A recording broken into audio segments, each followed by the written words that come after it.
अथ सप्तश्लोकी दुर्गा। शिव उवाच देवि त्वं भक्तसुलभे सर्वकार्यविधायिनी कलौ हि कार्यसिद्ध्यर्थमुपायं ब्रूहि यत्नतः। शृणु देव प्रवक्ष्यामि कलौ सर्वेष्टसाधनं मया तवैव स्नेहेनाप्तं वा स्तुतिः प्रकाश्यते।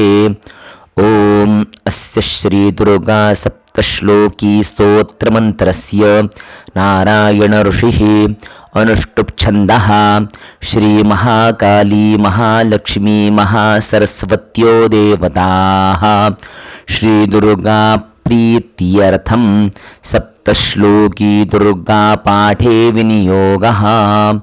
ॐ ज्ञानिनामपि चेतांसि देवी भगवती हि सा बलादाकृष्य मोहाय महामाया प्रयच्छति। दुर्गे स्मृता हरसि भीतिमशेषजन्तोः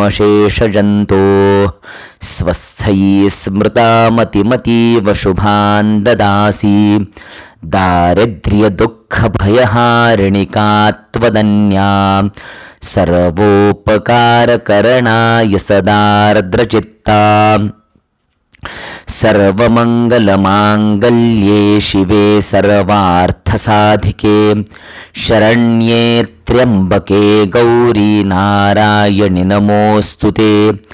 शरणागतदीनार्तपरित्राणपरायणे सर्वस्यार्तिहरे देवी नारायणि नमोऽस्तु ते।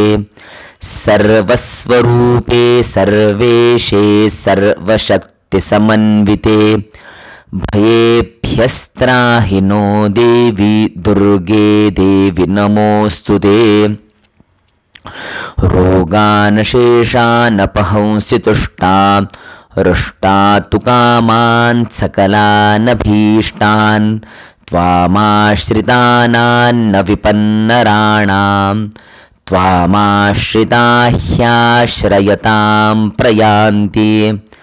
सर्वाबाधा प्रशमनं त्रैलोक्यस्याखिलेश्वरि एवमेव त्वया कार्यमस्मद्वैरिविनाशनम्।